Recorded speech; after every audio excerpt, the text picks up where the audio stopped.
সূর্য মাথার উপর, গরম বাতাস বইছে। ফকির আলী শিয়াল হেঁটে হেঁটে যাচ্ছে। হাঁটতে হাঁটতে সে হাঁপাচ্ছে। হায় হায়, সকাল থেকে একটাও শিকার পাইনি। এই পেটটা যেন আয়তন বাড়িয়ে ফেলেছে, খাবারের জন্য বেজায় চেঁচামেচি করছে। আহালে, যদি কিছু রসালো ফল পেতাম। হঠাৎ চোখ পড়ে এক বড় গাছের ওপর, আঙ্গুর লতা ঝুলছে। এ তো একদম রাজার ভোজ।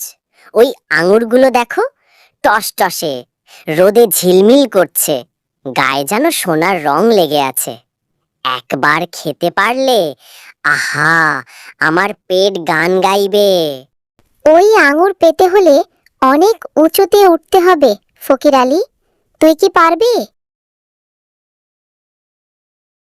আমি ফকির আলী শিয়াল, পাহাড়ে উঠি, নদী লাফিয়ে পার হই, একটা আঙ্গুর ধরতে পারবো না? এটা আমার কাছে কোনো ব্যাপারই না। তুই দেখ আমি কি করি।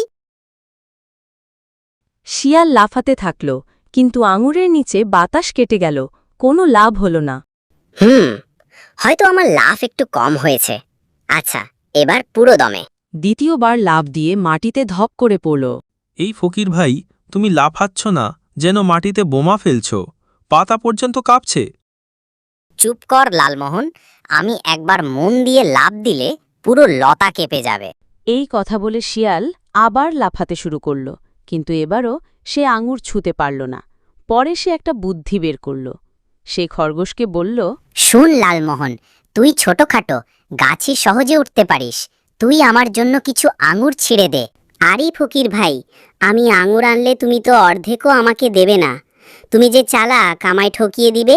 না না, আমি তোদের সবার জন্য ভোজ দেব। তুই আমায় আগে আঙুর পেড়ে দে। লালমোহন গাছে উঠতে যায়, কিন্তু অনেক লাফালাফি করেও সে গাছে উঠতে পারে না। আহ, আঙ্গুর তো ধরা গেল না, উল্টো পিঠে ধুলো জমল, শুধু শুধু কষ্ট করতে গেলাম। শিয়াল আবার জোরে জোরে লাফ দিল, কিন্তু আঙুরের কাছাকাছিও গেল না। উল্টো শিয়াল ধপাং করে পড়ে গেল।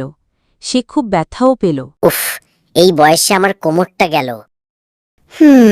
এত কষ্ট করলাম, কিছুই হলো না। আচ্ছা, এই আঙুর নিশ্চয়ই টক। হ্যাঁ, খুবই টক, এমন টক যে খেলে দাঁত গলে যাবে।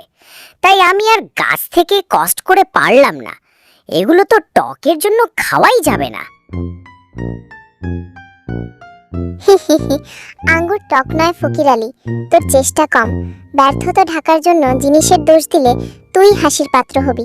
শিয়াল চুপচাপ চলে যাচ্ছে, পেছনে কাক আর খরগোশ তাকিয়ে আছে।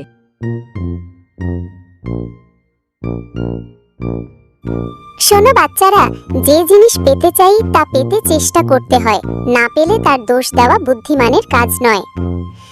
চেষ্টা ব্যর্থ হলে আবার চেষ্টা করো, দোষারোপ নয়।